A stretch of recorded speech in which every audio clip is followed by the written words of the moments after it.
இயேசுவுக்கே புகழ், மரியே வாழ்த்து. இயேசுவில் அன்பிற்குரியவர்களை தவ காலத்தினுடைய முதல் வாரம் புதன்கிழமையில் நாம் இருக்கிறோம். இந்த நற்செய்தி வாசகத்தில் ஆண்டவர் இயேசுவிடத்திலே மக்கள் ஒரு அடையாளம் கேட்கின்றார்கள். இயேசுதான் மெசியா என்பதற்கான ஒரு அருண்குறியை, ஒரு அருண் செயலை அவர்கள் எதிர்பார்க்கிறார்கள். இயேசு ஏற்கனவே தன்னுடைய வாழ்க்கையிலே, வாழ்நாளிலே நிறைய அற்புதங்களை அவர்கள் முன்பாக நிகழ்த்தி காட்டியும் அவர்கள் இயேசுவை ஏற்றுக்கொள்வதற்கு தயக்கம் காட்டிக் கொண்டே இருந்தார்கள். யோசித்து பாருங்கள், இயேசுவிடத்தில் அடையாளம் கேட்ட இந்த உலகம் கண்டிப்பாக இயேசுவின் சீடர்களாகிய நம்மிடத்திலும் அடையாளம் கேட்கும். நாம் தான் இயேசுவின் சீடர்களுக்கான அடையாளம் என்ன?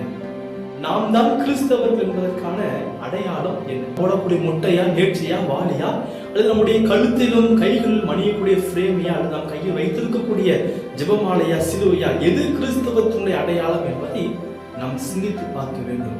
அன்பானவர்களே, யோவான் நற்செய்தி அதிகாரம் 13:35 இயேசு சொல்லியிருக்கின்றார், நீங்கள் ஒருவர் மற்றவருக்கு காட்டக்கூடிய அன்பிலிருந்து நீங்கள் என்னுடைய சீடர்கள் என்பதை இந்த உலகம் அறிந்து கொள்ளும் என்று சொல்லியிருக்கிறார். அப்படின்னா இயேசுடைய சீடர்கள் என்பதற்கான நமக்கு கொடுக்கப்பட்ட அடையாள அட்டை, நமக்கு கொடுக்கப்பட்ட அடையாள கார்டு என்ன அப்படின்னு பார்க்கின்ற பொழுது நம்முடைய அன்பு செயல்கள். நம்முடைய அன்பு செயல்களால் நாம் நம்மால் இயன்றதை பிறருக்கு செய்து அதன் வழியாக நாம் கிறிஸ்தவர்கள் என்பதை இந்த உலகிற்கு காட்டுவோம். தவ காலத்தில் இறைவன் உங்களையும் குடும்பத்தையும் நிறைவாக ஆசீர்வதிப்பார். God bless you.